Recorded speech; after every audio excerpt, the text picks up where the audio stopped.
Sintonía de Radio Clara, Lliure Directe, espacio que dedicamos a las entrevistas, a vuestra participación y hoy apurando tiempos vamos a hablar de cine con nuestro compañero Juan Ángel Saiz, compañero de Clartelera, de bandas sonoras y de Cinema Filmovert. Aquí ya tenemos a la otra parte del teléfono. Buen día, buenos días, Juan. Muy buenas. Buenos días. Vamos a ver cómo va la cartelera previa a las fiestas de Navidades, que cada vez las tenemos ya más cerca. Pues va a toda velocidad, con 13 estrenos nada menos. Fíjate, 13 estrenos. Sí, ya no saben dónde meter las películas. Algunas estrenan en un horario suelto de una sesión, pero vamos, están haciendo los cines verdaderos equilibrios para colocar todas las películas que quieren estrenar en una época además en la que las recaudaciones en taquilla están siendo desastrosas. Estamos a unos niveles, bueno, no sé si tiene que ver el Mundial, si tiene que ver que la gente ha salido en el puente por ahí a disfrutar de viajes y cosas de ese estilo, pero la realidad es que llevamos unas semanas absolutamente desastrosas con unas recaudaciones bajo mínimos, a pesar de que haya películas de las que tienen que estar en Navidad, a pesar de que ha llegado Santiago Segura y está ahí con su película de A Todo Tren, pero no hay manera. Y sin embargo, pues eso, pegándose por estrenar, porque hay cantidad de estrenos, la mayor parte de ellos sin casi ningún interés. Sí, por ejemplo, iba a decir que estrenar por estrenar, porque si duran una sesión en horario extraño, pues no es por decir bueno, que se ha es que estrenado. también estará pasando que se acumulan, es que los contratos de los distribuidores a veces son muy complicados. Todo esto es un mundo que la gente conoce poco, pero que a veces marca el que haya determinados estrenos que podrían llamarse casi técnicos. Por ejemplo, si una distribuidora tiene la obligación por contrato de haber estrenado determinada película, sea la que sea, en 2022 se le acaba el tiempo, Claro. porque si no lo estrena, incumple el contrato. Y claro, pues a veces vemos eso que, oye, la han estrenado en 2 sesiones a lo largo de la semana, ¿cómo puede ser? Pues es que a lo mejor tenía determinadas obligaciones y le ha pedido a un cine de aquí de Valencia, a otro de Madrid, a otro de Barcelona, que por favor estrenen la película como sea, aunque no haga nada de recaudación, para justificar que ha cumplido con el contrato. Entonces hay cosas a veces un poco raras que explican o explicarían el porqué de algunos estrenos, ¿no? Y en otros casos simplemente es la situación un poco de avaricia de decir, es que si consigo colocar la película en Navidad va la gente al cine. Es cierto que hay recaudaciones muy altas, pero ¿quién va a hacer las recaudaciones de Navidad de este año? Avatar 2, sin ninguna duda. Y Santiago Segura. Santiago Segura, que ya la está haciendo, pero fíjate, no ha conseguido grandes resultados porque en el primer fin de semana no llegó al 1.000.000 de euros. Esto es un mal resultado, siendo Santiago Segura, Todo Tren, 2, todo lo que quieras, no ha conseguido llevar a la gente al cine. Ha llevado a mucha gente comparado con otras películas, pero no ha conseguido lo que a priori cabría pensar que podía conseguir. Y esto hay que tenerlo también en cuenta. Algo está pasando que no va nada bien. De hecho, están apareciendo ya noticias en la prensa hablando de esta mala situación, porque a estas alturas, para que nos hagamos una idea, así a nivel general, deberían haber recaudaciones de 4 millones y pico de euros, 5 millones y pico de euros, y estamos con recaudaciones de menos de 3. Y esas recaudaciones ya son malas de por sí, porque antes de la pandemia, con los niveles de lanzamiento de película de Marvel, película de no sé qué, Santiago Segura, tal, no sé qué, podríamos estar hablando de que en determinados fines de semana la recaudación sería de 8 a 10 millones de euros. Es decir, la cosa está mal, está mal. Decía el otro día, me comentaba Rodrigo Sorogoyen, y nos comentaba a la gente de que vaya a ver su película Asbestas, decía, id al cine, porque si no vais al cine, lo que va a ocurrir es que cuando ya no haya cines, los echaremos de menos. Pero hay que ver las películas en el cine. Bien, no es el primero que lo dice, ¿eh? Estamos en una situación ya de ese nivel de emergencia. Claro, no, ir al cine porque si no solo nos quedarán las plataformas, ¿no? Efectivamente, que es son los que se están comiendo ahora todo el mercado. Pero, como decía también en algunos momentos, que no lo criticaba, pero decía algún otro director y directora, no es cuestión de estar en contra de las plataformas, pero lo cierto es que, dado que buscan un público mucho más amplio, no van a ofrecernos esa diversidad que encontramos en el cine, en donde hay películas comerciales, pero también hay otro tipo de películas. Bueno, es una reflexión general. Sí, sí, es para darle vueltas. Juan, vamos a entrar, porque no tenemos mucho tiempo y hay muchas películas, y cuéntanos qué podemos encontrar esta semana. ¿Algo destacable dentro de esos 13 estrenos? Sí, sí, hay una película muy destacable, se llama Goliat. Es una película francesa impresionante, mostrándonos una vez más la capacidad que tiene el cine francés de hablarnos de temas actuales y hacerlo a nivel cinematográfico con un formato muy trabajado, muy conseguido y con unos resultados, ya digo, magníficos. ¿De qué nos habla Goliat? Pues de los pesticidas, de las semillas transgénicas, de las plantas transgénicas y de cómo eso incide en la población, que es algo de lo que se habla, nosotros aquí en la emisora lo hemos hablado en algunas ocasiones, pero que casi siempre se queda un poco como apartado, ¿no? Aquí lo que nos va a hablar es de un caso de una mujer que enfermó por cuestiones de pesticidas, que se dedica a la agricultura, vamos, pero que llega a enfermar y a partir de ahí se produce un caso judicial que va a llevar pues, a todo un desarrollo en la película en el que van a aparecer esas cuestiones judiciales, las cuestiones legales o no legales, las cuestiones de ética, el comportamiento de los políticos, el comportamiento de las grandes empresas de transgénicos y de pesticidas que tienen mucho que ver las unas con las otras, cómo además todas estas empresas que manejan cantidades de dinero brutales y que quieren manejar todavía más, no solamente controlan cada vez más el mercado de la alimentación, sino que además controlan su propia imagen y el mercado de la información con asesores, con gente que se dedica solo a trabajar dentro de eso, las redes sociales, pero también los periódicos, etcétera. La película es muy completa, ¿eh? No deja títere con cabeza, lo repasa prácticamente todo. Las comisiones europeas sobre agricultura, los políticos europeos, qué hacen o qué dejan de hacer. Bueno, en este momento en el que hemos visto que en la propia Cámara Europea, pues una eurodiputada italiana y otros eurodiputados han estado apoyando a Qatar y manipulando informaciones y demás, Goliat viene como anillo al dedo porque habla de lo mismo, pero en el sector de la agricultura, de los transgénicos y de los pesticidas.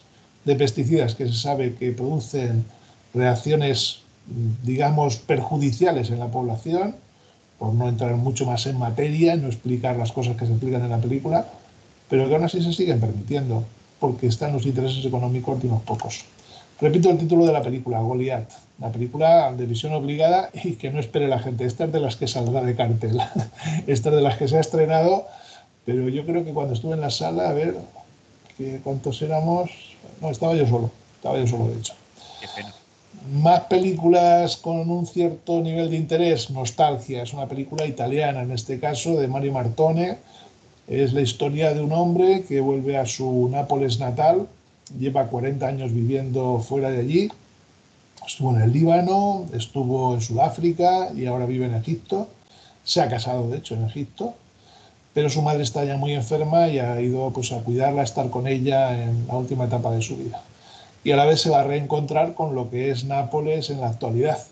Una ciudad complicada, una ciudad muy dominada por mafiosos, en la que coexiste un poco de todo. El poder de la iglesia, de un cura de una parroquia de barrio, por decirlo de alguna manera, que sigue teniendo su influencia en la gente y más si se decanta por echar una mano a nivel social, ayudar a la gente joven, a la gente pobre, etcétera, frente a la mafia que se decanta por beneficios puros y duros. Es una película curiosa, no está bien acabada formalmente, le falta en el guión hacer algo un poco más sólido, sobre todo en la parte final, que yo creo que es demasiado previsible y que yo hubiese huido de esa parte final tal como está planteada en la película, ¿eh? Porque bueno, se nos va a contar algo del pasado del protagonista, que explica por qué se fue, pero yo creo que no era necesario, yo creo que podía haberse dejado en un terreno mucho más general que no necesitaba tanta claridad en lo que está exponiendo. Repito el título de la película, Nostalgia. También alguna película española, Cuerpo Abierto, una película ambientada a comienzo del siglo XX, perdón, en 1909, y que nos habla de cómo se funcionaba en Galicia en zonas rurales. Un nuevo maestro ha llegado al pueblo y allí se va a encontrar, bueno, pues con una situación del funcionamiento, la vida cotidiana, pues un tanto peculiar, en donde las mujeres tienen bastantes pocos derechos, por no decir ninguno, y en donde los hombres pues a veces actúan con bastante brutalidad. Es una película que tiene algunos elementos interesantes, pero no acaba de funcionar tampoco del todo. Le falta un punto para ser redonda. Más interesante es Simón, la mujer del siglo, que quizá adolece de un exceso de duración, 140 minutos, es decir, 2 horas 20. Nos habla de una mujer que yo no conocía, Simone Veil, que tuvo un papel bastante importante en la política francesa del siglo XX. Nos habla de ella, pues después de la Segunda Guerra Mundial, fundamentalmente, cómo va iniciando determinadas tareas, se mete en política y allí pues hizo reformas de calado ya en los años 70 como la despenalización del aborto, la regulación del aborto en Francia, y bueno, para eso tuvo unos enfrentamientos absolutamente terribles con los políticos, sobre todo de derechas. Pero la película nos lo explica bastante bien, todo ese proceso, junto a toda la trayectoria de Simone Veil, que vamos a ver a través de un flashback. Vamos a ver al principio que ella está escribiendo sus memorias y a partir de las memorias vamos a ir reconstruyendo pasajes de su vida. Una vida en la que ella pues hizo también, antes de llegar a esa posición política, porque era ministra, pues a meterse en reformas de bastante calado. Por ejemplo, las prisiones. Las prisiones en Francia eran absolutamente terribles. Bueno, en Francia y seguramente en toda Europa eran sitios en los que el castigo para el preso era absolutamente demencial, terrorífico prácticamente, y prácticamente lo que se buscaba era la extinción de ese preso. Si ha sido condenado es culpable y por tanto no tiene ningún derecho en la prisión, y aquí los malos tratos van a ir asociados con una mala alimentación y con todo lo que podamos imaginar, porque lo que nos interesa es que ese preso, sea quien sea, se extinga. Ella cuando vio esto, ella bueno, estudió Derecho y se metió a trabajar en el ministerio y demás, y le encargaron cosas de prisiones y se convirtió en un azote para los directores de las prisiones, porque empezó a ir allí y dijo, no señores, este señor está preso, pero tiene derechos. Y los derechos es que aquí está porque ha cometido un delito, pero es un ser humano y hay que tratarle como a un ser humano. Algo que hoy parece elemental, que digamos directamente, ella lo reivindicó en los años 40 y en los años 50 y consiguió modificaciones de una cierta envergadura, no solo en las prisiones francesas, sino también, por ejemplo, en las prisiones argelinas, que entonces Argelia, hay que recordar, que era una colonia francesa, y si ya las prisiones francesas eran malas, las de Argelia para los disidentes, para la gente que luchaba contra Francia buscando la independencia, bueno, ni qué contar. Es una película que está muy bien, en la que lo único que yo le voy a echar en cara es la duración. Esa película necesita 30-35 minutos menos de duración. Me sobran algunas partes de la vida familiar, no me interesan absolutamente nada, y no necesito que se extienda tanto en otras. Es un personaje muy importante en Francia y es una película francesa, de acuerdo, pero vamos a utilizar la frase aquella famosa, lo bueno si breve, 2 veces bueno. Y yo creo que aquí le falta esa contención era absolutamente necesaria.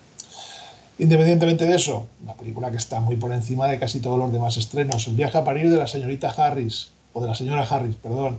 Bueno, historia de una mujer que trabaja en la limpieza, que trabaja en varias casas, que ha ido ahorrando, es viuda, pero no tiene la categoría todavía de viuda porque su marido murió en la Segunda Guerra Mundial y no se ha encontrado el cadáver y por tanto de momento no tiene la catalogación de viuda, ni siquiera tiene derechos asociados al ser una viuda, al de ser una viuda. Pero en determinado momento decide que una cosa que quiere hacer es comprarse un vestido de categoría, un vestido de una marca importante de moda francesa. Y bueno, pues decide irse a París a comprárselo, aunque cueste 500 libras, que es una cantidad desproporcionada para ella. La película no tiene ningún interés, es tontorrona desde el principio hasta el final, pero vamos, a unos niveles absolutamente alucinantes.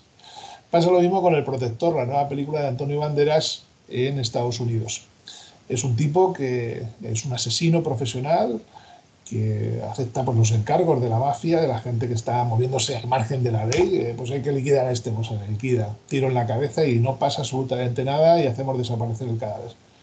Pero luego tiene pues también sus sentimientos, porque él ha estado en la cárcel, tiene una hija que no le dejan ver, además su hija le rechaza prácticamente de forma completa, no quiere nada de él porque a través también de la madre le tiene catalogado como un indeseable, etc.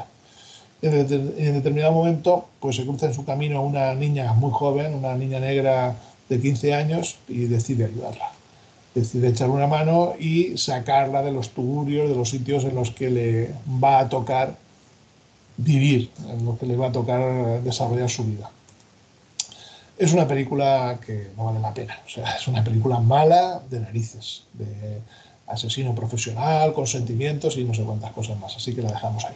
Ya la hemos visto, ¿no? Esa ya la hemos visto. Esa ya la hemos visto muchas veces, muchas veces con variantes y ni siquiera el hecho de que sea Antonio Banderas nos permite salvarla.